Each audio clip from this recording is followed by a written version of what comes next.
नमस्कार, Dane news देख रहे हैं आप और आपके साथ मैं हूं तनु। खबरों की शुरुआत आज की सुर्खियों के साथ।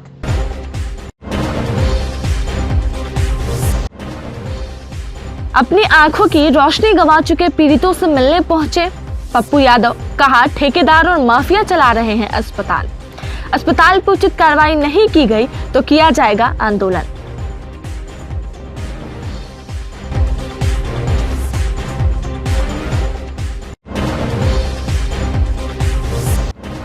आई हॉस्पिटल में ऑपरेशन के बाद कुल 11 लोगों का निकाला गया आंख। डीएम ने अस्पताल को कराया बंद।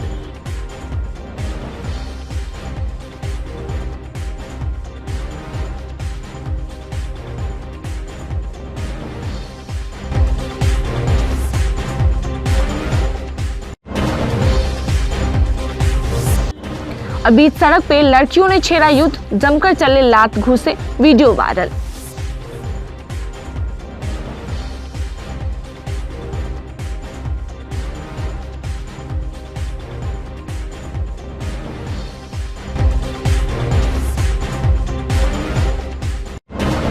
तो ये थी आज की सुर्खियां और अब खबरें विस्तार से।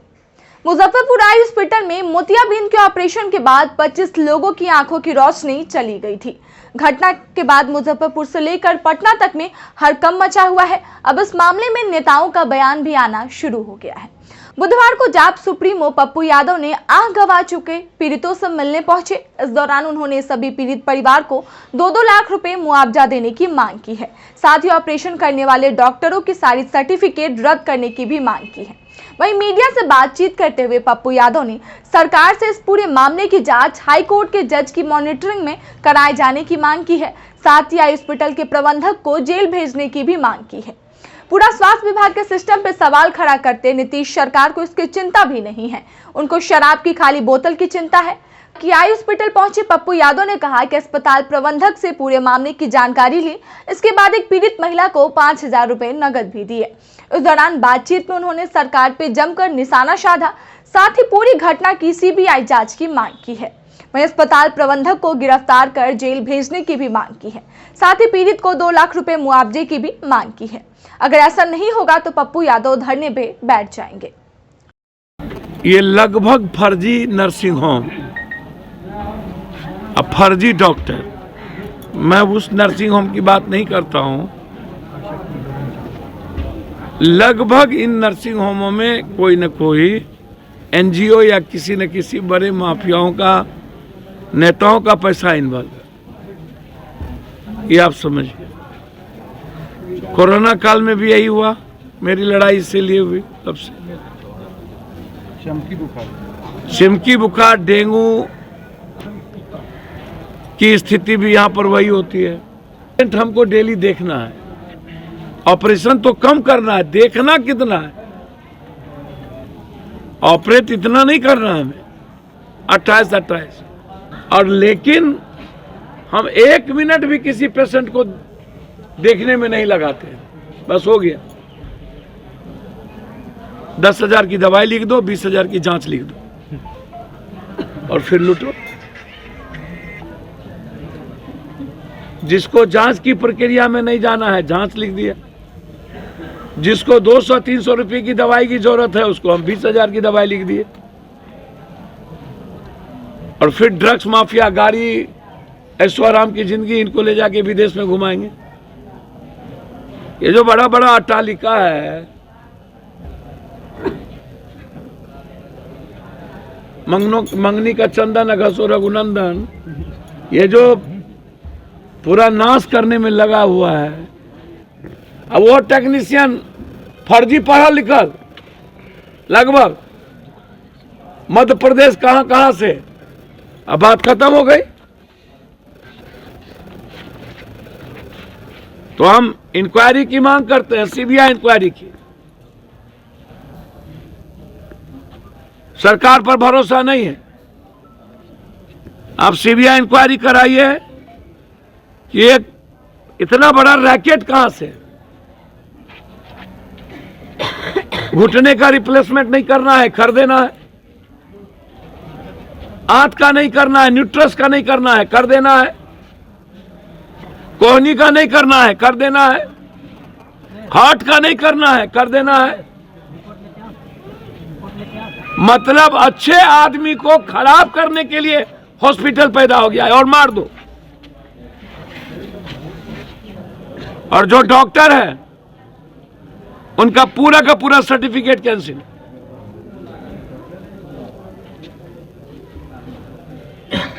और सभी परिवार को सरकार 2-2 लाख रुपया मुआवजा दे जिसकी आंख खराब हो गई।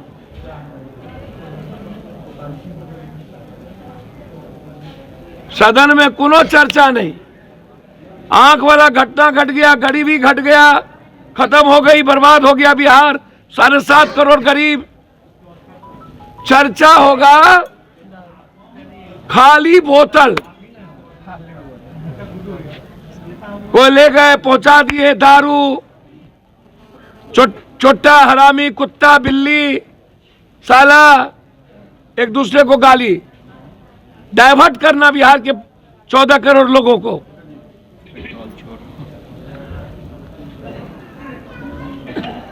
ये इशू है, इस पर अविलंब इंक्वायरी बैठाना चाहिए और हाई कोर्ट जज के मॉनिटरिंग में ये जांच और स्पीडी ट्रायल करके उसको सजा देना चाहिए। जिले के जुड़न छपरा स्थित आई हॉस्पिटल में मोतियाबिंद का ऑपरेशन कराए मरीजों की आंख की रोशनी जाने का मामला मानवाधिकार आयोग तक पहुंच गया है। मानवाधिकार अधिवक्ता एसके झा ने बिहार मानवाधिकार आयोग एवं राष्ट्रीय मानवाधिकार आयोग को मामले की जानकारी दी है। उनके द्वारा बाकायदा एक याचिका भी दाखिल की गई है।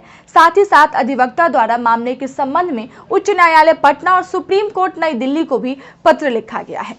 विदित हो कि आई हॉस्पिटल मुजफ्फरपुर में मोतियाबिंद के मरीजों ने अपने आंख का ऑपरेशन करवाया था, लेकिन बाद में कुछ मरीजों के आंखों को निकालना पड़ गया तथा सभी मरीजों की आंखों में इन्फेक्शन हो गया। मामले के संबंध में अधिवक्ता ने बताया कि प्रथम दृष्टया यह मामला लापरवाही का प्रतीत होता है। इसकी निष्पक्ष जांच होनी चाहिए और दोषियों पर विधि सम्मत कार्रवाई होनी चाहिए। साथ ही साथ सभी पीड़ितों को सरकारी खर्च पर इलाज होनी चाहिए। उन्होंने याचिका में लिखा है कि किस डॉक्टर ने मरीजों का इलाज किया, उनकी योग्यता क्या है और इलाज में पहले किस तरह का जांच किया गया, इसकी गहराई से जांच किया जाना चाहिए। हॉस्पिटल के वार्ड मानक अनुसार है या नहीं, या मुफ्त ऑपरेशन के नाम पे मरीजों को जैसे तैसे रखा जाता है, इसकी भी जांच कराने की आवश्यकता है। में जो मुजफ्फरपुर के आई हॉस्पिटल में कुल 65 मोतियाबिंद मरीजों के आँख का जो ऑपरेशन हुआ और ऑपरेशन के पश्चात लोगों के आँखों की रोशनी का गायब होने का जो मामला प्रकाश में आया, यह मानवाधिकार के अति गंभीर श्रेणी का उल्लंघन का यह मामला बनता है।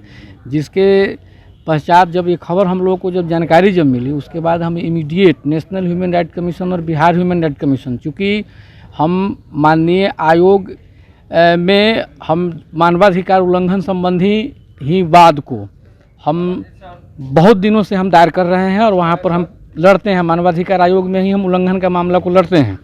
हम तुरंत इसको आयोग में हमने सूचित किया, आयोग में हमारा केस एडमिट हो गया, हमको डायरी नंबर वगैरह सब भी मिल गया है। 10 तारीख के बाद में इसमें सुनवाई होना है और इसमें बहुत ही सख्त कार्रवाई बिल्कुल निश्चित रूप से होगी। और हमने माननीय आयोग के साथ साथ में हम इस मामले को लेकर के honourable supreme court of India और ऑनरेबल हाई कोर्ट पटना को भी हमने इमीडिएट खबर किया है।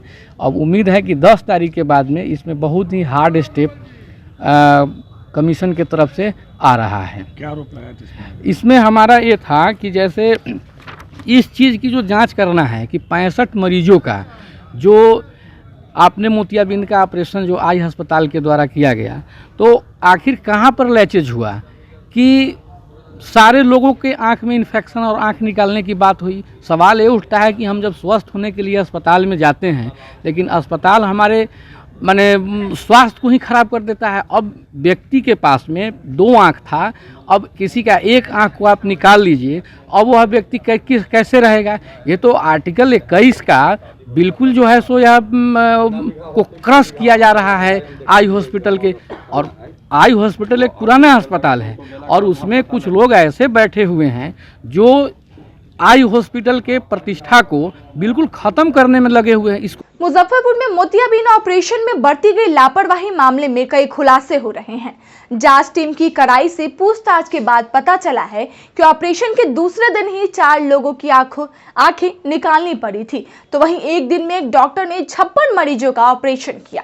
यहाँ मोतियाबिंद के ऑपरेशन के दौरान हुई लापरवाही अब गंभीर बन गई है। इधर अब तक 11 से ज्यादा लोगों की आंख गंवाने के बाद जिला प्रशासन हरकत में आई है और डीएम प्रणव कुमार ने अगले आदेश तक मुजफ्फरपुर आई हॉस्पिटल में ऑपरेशन पर रोक लगा दी है। इससे पहले अस्पताल में मरीजों के ऑपरेशन के दौरान हुई लापरवाही को दबाने की पूरी कोशिश की। अस्पताल ने ऑपरेशन के दूसरे दिन ही स्थिति गंभीर होने पर आनन फानन में 4 मरीजों की आंख निकाल दी थी। सिविल सर्जन विनय कुमार शर्मा ने बताया कि आई हॉस्पिटल को पूरी तरह से बंद करवा दिया गया है। रिपोर्ट आने के बाद दोषियों को किसी भी हाल में बख्शा नहीं जाएगा।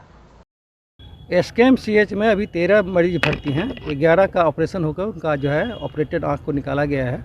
2 मरीज अभी भर्ती हैं, उनका इलाज हो रहा है। और मैं आई हॉस्पिटल पे गया था, उनको स्पष्ट रूप से लिखित पत्र दिया है कि आप मुझे 4 बजे तक जितना ऑपरेशन जो है 22 के बाद किए हैं, 22 और 22 के बाद जितना किए हैं सारा का लिस्ट दीजिए, उसका मोबाइल नंबर दीजिए ताकि हम ट्रैक कर सकें कि और कहीं बाहर तो इलाज नहीं करा रहे हैं लोग या कहीं गाँव में ही तो नहीं है, तो हम लोग ट्रैक करके उसके इलाज की प्रॉपर व्यवस्था करवा सकते हैं।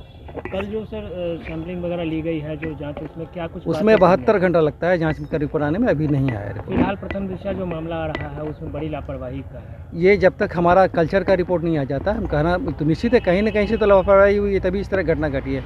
वो हम लोग को देखना होगा कि किस स्तर से हुई है लापरवाही, उसके लिए कल्चर रिपोर्ट का भी हम लोग वेट कर रहे हैं। हॉस्पिटल को क्या अभी फिलहाल हॉस्पिटल को फिलहाल बंद करवा दिया गया, बंद है।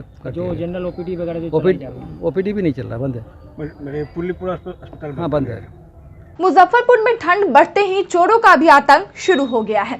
मंगलवार की रात बेखौफ चोरों ने सदर थाना इलाके के साइंस कॉलेज के पीछे स्थित पंचवटी कॉलोनी में एक मकान को निशाना बनाते हुए लगभग 5 लाख की संपत्ति पे हाथ साफ कर दिया।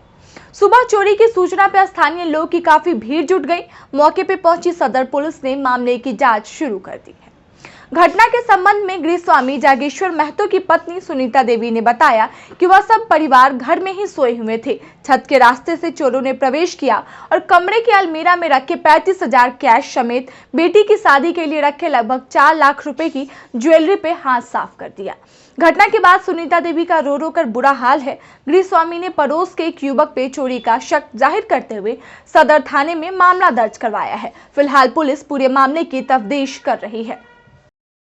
सर हम लोग सोए हुए थे, मालूम नहीं चला। 2 बजे रात भी उठे थे, हमको मालूम नहीं चला। सुबह में उठे तो बउआ बोला कि मम्मी अलमारी तुम खोली। हम बेटा हम क्यों खोलेंगे।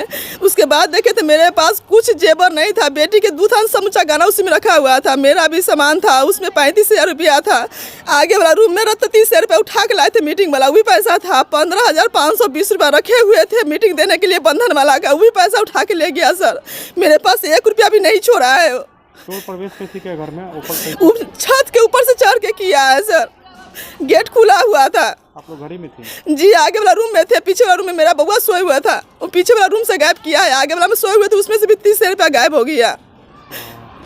सेंटर से पैसा उठाए थे? हम शेयर महिला से उठाए थे 30,000 रुपया। वो भी ले गया सर। गाना मेरा बेटी के सारा गाना था, मछली बेटी का और बड़ी बेटी का पायल था। मेरे एक थान गाना था, बाकी समूचा मछली बेटी का गाना है सर। कितने का नुकसान होगा टोटल? कैसे सर हो जाएगा तो 4 लाख से ऊपर जाएगा, नीचे नहीं जाएगा। 4 लाख का नुकसान? जी सर। पुलिस आई थी? जी सर, सुबह में आए हैं, बाकी लिख के चले गए। उसके बाद फिर कोई सुनवाई नहीं है अभी। किसी पर शक है? जी, एक ऊपर शक था, उसी के नाम दिया। तो सर आदमी यहाँ पहुंचे हुआ है मार करने के लिए हम लोग से। हम लोग किरदार यहाँ का है, सब लोग दवाई को के रखे हुआ है हम लोग के। क्या नाम है जिस पर शक, उस लड़का का क्या नाम है? अमर नाम है बेटा, अमर नाम है। बगल का ही है? जी, जात का डोम है। मुजफ्फरपुर के सदर थाना इलाके के भगवानपुर गोलंबर के समीप बुधवार को 3 मनचलों ने एक महिला के साथ छेड़खानी की। पीड़ित महिला अपनी भाभी को कपड़ा देने आई थी। इसी दौरान मनचलों ने उनके साथ छेड़खानी कर दिया, फिर उसका मोबाइल ले लिया। पीड़ित महिला ने मोबाइल लौटाने की विनती की, लेकिन वो नहीं माने। इस पर महिला सदर थाने पहुंची, मामले की शिकायत की। मामले की जानकारी पर सदर पुलिस मौके पे पहुंची, फिर तीनों मनचलों को मौके से पकड़ा। इसके बाद तीनों को थाना पे लाया, जहां तीनों से पूछताछ की गई। इसके बाद एक शातिर ने उसे मोबाइल ला कर दिया। तीनों से पुलिस पूछताछ कर रही है। इधर मामले में पीड़ित महिला ने बताया कि वह मुशहरी थाना क्षेत्र की रहने वाली है। वर्तमान में वह भगवानपुर इलाके में रहती है। बताया कि तुर्की इलाके से उनकी भाभी आई थी, उसे वह कपड़ा देने के लिए आई थी। वहीं ऑटो के पास वह और भाभी बात कर रही थी। उन्होंने अपना मोबाइल ऑटो में रखा था। आरोप लगाया है कि वहीं पे तीनों मनचले नशा कर रहे थे, फिर छेड़खानी शुरू कर दी, फिर मोबाइल ले लिया, मांगने पे नहीं दिया, तब जाकर पुलिस से शिकायत की। जैसे कि भाभी आई थी तुर्की से, हम भगवानपुर से आए कपड़ा देने के लिए, तो वहाँ पे ऑटो के सामने हम ठहरा थे, भाभी थी बात कर रहे थे, मोबाइल भाभी सीट पे रखी, हम भी थे, और 3 लड़का गाजा धुकत था, छेड़खानी बतियाया, मुस्का रहा था, हमारा मालूम क्या, बोला कि से हम बोलू जा रहे हैं, बोलू कहाँ जाएगी, तो हम कहे कहीं नहीं जाना, हमको यहीं रहना है, तो नहीं बोलू से कहीं जाना है, तो बोलो हम कहीं नहीं जाना है। हाँ, आवाज़ मोबाइल रखी भाभी और ले लिया, और तुरंत बोला कि से हम नहीं जानते, भैया भैया हम बहुत बोले, लेकिन नहीं बोले जाओ जो करना है से करो, यही बात। हाँ, तब यहाँ पहुँचे हम। ये तीनों आया था, बैठा है वहाँ पे, और दूसरा कोई नहीं था। हाँ, यही तीनों था। अब बहुत बहस किया, छेड़खानी बतिया रहा था, क्या करोगी, कथी कर लेगी, मारेंगे, ऐसे बहुत किया। मुजफ्फरपुर के बीच सड़क पे चटनी का छींटा पड़ जाने के बाद 4 लड़कियों ने युद्ध छेड़ दिया और अब इस युद्ध का वीडियो सोशल मीडिया पे बड़ी तेजी से वायरल हो रहा है। हमारे सहयोगी आमिर की ये रिपोर्ट देखिए। सोशल मीडिया पर आए दिन लोगों की लड़ाई के कई वीडियो वायरल होते रहते हैं। यूं तो आपने भी सड़कों, गली मोहल्लों में लड़कों को लड़ते देखा होगा, पर क्या कभी लड़कियों को सरेआम भिड़ते देखा है? अगर नहीं देखा तो ये वायरल वीडियो देखकर आपके होश उड़ जाएंगे। दरअसल इस वीडियो में लड़कियां आपस में बड़े खतरनाक तरीके से लड़ती दिख रही है। अब यही वीडियो इंटरनेट पर तेजी से पॉपुलर हो रहा है। इस वीडियो में देखा जा सकता है कि 4 लड़कियां आपस में अचानक से लड़ने लगी। ये लड़ाई इतनी बड़ी कि चारों एक दूसरे को पकड़कर जमकर लात घूंसे बरसा रही थी। वहीं पास खड़ी लड़कियां तमाशबीन बनी हुई थी। हालांकि चारों लड़कियों को देख पास खड़ी कोई लड़की कहती है पुलिस को बुला लिया जाए। ये वीडियो देख कई लोग हैरत में पड़ गए। कुछ लोग तो आपस में ही पूछने लगे कि आखिर इस लड़ाई की वजह क्या है। तो वजह सुनकर आप भी दंग रह जाएंगे। आपस में लड़ रही लड़कियों का कोई जानी दुश्मनी नहीं है, बल्कि डोसा खाने के दौरान चटनी का छींटा पड़ जाने की वजह से ये लोग आपस में लड़ रही हैं और लोग तमाशबीन बने हुए हैं। ये वायरल वीडियो मुजफ्फरपुर के सिकंदरपुर इलाके की बताई जा रही है। फिलहाल वीडियो वायरल होने के बाद सोशल मीडिया पर इसे पोस्ट कर लोग अलग अलग तरीकों की बात कर रहे हैं। हालांकि दोनों में से किसी पक्ष के द्वारा थाने में शिकायत दर्ज नहीं कराई गई है। डेन न्यूज के लिए आमिर हमजा की विशेष रिपोर्ट। जिले में 9वें चरण के लिए हुए मतदान की मतगणना बुधवार को जारी है। इसमें 34 पंचायत वाले पारू प्रखंड के 4239 प्रत्याशियों के भाग्य का फैसला हो रहा है। अहियापुर स्थित बाजार समिति स्थित मतगणना केंद्र पर वोटों की गिनती को लेकर भी सभी तैयारियां मंगलवार को ही पूरी कर ली गई थी। बाजार समिति में मतगणना को लेकर व्यापक सुरक्षा तैयार की गई है। एसडीओ पूर्वी ने मतगणना स्थल के आसपास धारा 144 लगा दिया है। उधर जिला प्रशासन ने चुनाव को लेकर दंडाधिकारी और पुलिस पदाधिकारी की तैनाती बड़ी संख्या में की थी। मतगणना के लिए बाजार समिति में यातायात को भी नियंत्रित किया गया था। जिला प्रशासन ने बिना पहचान पत्र के मतगणना स्थल में प्रवेश पे रोक लगा दिया था। मतगणना के लिए सभी प्रत्याशियों को प्रत्येक टेबल पे प्रतिनिधि तैनात होने के बाद मतगणना की प्रक्रिया 7 बजे से शुरू हो गई। देखिए, प्रत्येक चरण के मतदान के बाद कुछ ही दिन में मतगणना का कार्य होता रहा है। इस क्रम में पारू प्रखंड का मतगणना कार्य बाजार समिति में आज चल रहा है। जिलाधिकारी के निर्देश के आलोक में तमाम व्यवस्थाएं सुनिश्चित की गई हैं। सभी पदाधिकारी जिनको दायित्व पर लगाया गया है उन्हें अपने दायित्वों का निर्वहन कर रहे हैं। शांतिपूर्ण और पारदर्शी ढंग से मतगणना कार्य संपन्न हो रहा है। शहर में प्रदूषण स्तर काफ़ी दयनीय एवं स्वास्थ्य के लिए खतरनाक होने से रोकने, प्रदूषण स्तर को कम करने हेतु प्रशासन स्वयं सभी विभागों, सामाजिक राजनीतिक संगठनों के साथ मिलकर कारगर कदम उठाने हेतु बुधवार को राष्ट्रीय जनता दल के अधिवक्ता प्रकोष्ठ के प्रदेश उपाध्यक्ष सह जिला bar association civil court Muzaffarpur के पूर्व सहायक सचिव अरविंद कुमार सिंह के द्वारा जिलाधिकारी को ज्ञापन सौंपा गया। ज्ञापन के माध्यम से जिलाधिकारी से प्रदूषण स्तर को कम करने के लिए कारगर कदम उठाने का आग्रह किया गया। मौके पर प्रमोद चौधरी, सोनी कुमारी, राजीव रंजन सहित कई अधिवक्ता मौजूद रहे। मुजफ्फरपुर शहर जो है प्रदूषण के मामले में दिल्ली के लगभग बराबर हो गया है। पटना और गया को भी फेल कर दिए हुए है। तो प्रशासन, रोज़ अखबार प्रिंट मीडिया में मैं पढ़ता हूँ और हर एक साल यही कहानी होती है, लेकिन इस साल थोड़ा बहुत ज़्यादा हो गया। जब यहाँ जांच होने लगा MIT और जहाँ जिला पदाधिकारी जी का कार्यालय है वहाँ भी पोल्यूशन का जो सूचकांक है वह काफ़ी खतरनाक है, 400 तक पहुँच जा रहा है, जो काफ़ी चिंता जो है यहाँ के मनुष्यों के लिए और बच्चों के लिए स्वास्थ्य पर बहुत खराब प्रभाव पड़ रहा है। और फेफड़ा का बीमारी जो है आने वाला भविष्य में यहाँ का बहुत महामारी का रूप ले लेगा। तो हम लोग जो इस पर अगर थोड़ा जिला पदाधिकारी साहब को ज्ञापन दिए हैं कि इस पर सभी सरकारी संगठन और सामाजिक संगठन से मिल करके आप हस्तक्षेप करिए और रोकने के लिए कारगर कदम उठाइए। 12 साल के गाड़ी चल रही है, गाड़ी पर भी जो कुछ नियंत्रण किया जाए, तरह तरह सब उपाय करने के लिए जिला पदाधिकारी से हम लोग हस्तक्षेप किए हैं, गुहार लगाए हैं कि आप क्या करिए, सभी सामाजिक संगठन और प्रशासनिक विभागों के साथ संयुक्त बैठक करके एडवाइजरी जारी करिए, नहीं मानने वाले के विरुद्ध कानूनी कार्रवाई करिए। बिहार विचार मंच, श्री नवयुवक समिति ट्रस्ट एवं नागरिक मोर्चा के संयुक्त तत्वाधान में शहीद भगवान लाल पुस्तकालय भवन में एक बैठक का आयोजन किया गया, जिसमें सर्वसम्मति से निर्णय लिया गया कि देश के सर्वश्रेष्ठ मुख्यमंत्री के रूप में बिहार के मुख्यमंत्री नीतीश कुमार को सर्वश्रेष्ठ मुख्यमंत्री सम्मान से सम्मानित किया जाएगा। आगामी 3 दिसंबर शुक्रवार को देश रत्न डॉक्टर राजेंद्र प्रसाद एवं महान देशभक्त शहीद खुदीराम बोस की जयंती पर यह सम्मान उन्हें दिया जाएगा। मौके पर मोर्चा के महासचिव मोहन प्रसाद सिन्हा, मंच के संयोजक वरिष्ठ अधिवक्ता मुन्नी चौधरी सहित कई लोग मौजूद रहे। आज बिहार विचार मंच की एक आवश्यक बैठक शहीद भगवान लाल स्मारक पुस्तकालय भवन में आयोजित की गई, जिसमें नागरिक मोर्चा, श्री नवयुवक समिति ट्रस्ट सहित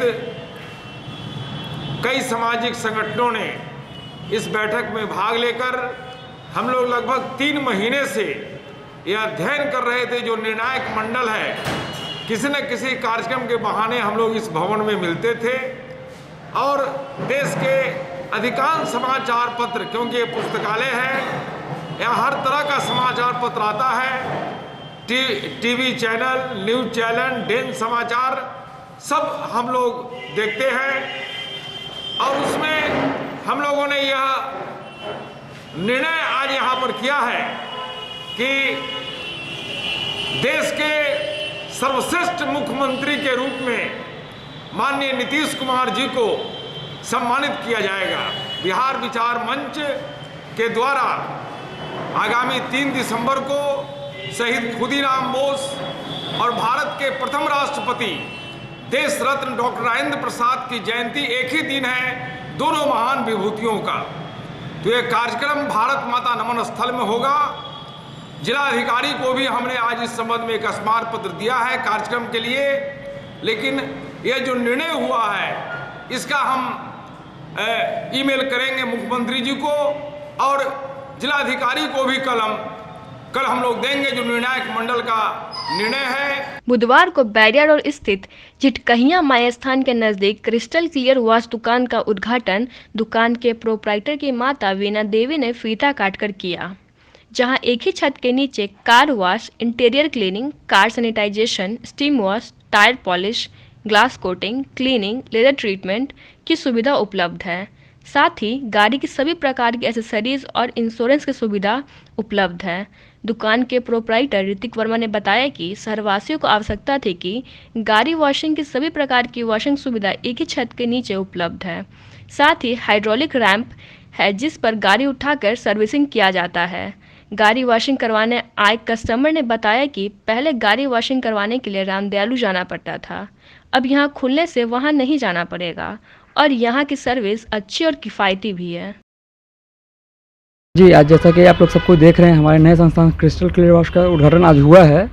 यहाँ पे सर एक छत के नीचे मुजफ्फरपुरवासियों को जैसा कि आवश्यकता थी उस अनुसार खोला गया है। यहाँ पे सबसे पहले फोम वॉश, स्टीम वॉश और कोविड को देखते हुए सैनिटाइजेशन का काम प्रॉपर काम किया जाता है। यहाँ इंटीरियर क्लीनिंग, एक्सटीरियर क्लीनिंग, हम लोग सब कुछ एक ही छत के अंदर देते हैं, क्लीनिंग का सारा सेक्टर। और हमारे यहाँ हाइड्रोलिक रैम्प से जैसा कि आप लोग देख रहे हैं कि गाड़ी उठा के तब सर्विस किया जाता है। क्या कहिएगा कस्टमर? बस कस्टमर को यही कहेंगे कि एक बार आएँ और अपना सेवा का मौका दें हमें। वॉशिंग तो बेटर है, यहाँ पे सर्विस भी सही है, एट द कॉस्ट जो है उसके अनुसार सर्विस बहुत बेटर है। जहाँ भी करवाते थे उसे जहाँ करवाते थे इन्हीं के बगल में था पहले, बट वो अब बंद हो गया, तो ठीक है, उनसे तो फार बेटर ये है। और यहाँ पे मुझे लगता है यदि क्रिस्टल केयर में जैसे अभी मुझे रामदयालु में होती है, जिसके लिए हमें रामदयालु जाना पड़ता था, आज के डेट में वो बैरिया में हो गया। आज की खबरों में बस इतना ही। कल फिर मिलेंगे कुछ नई खबरों के साथ। तब तक के लिए डेन न्यूज परिवार को दीजिए इजाजत। नमस्कार।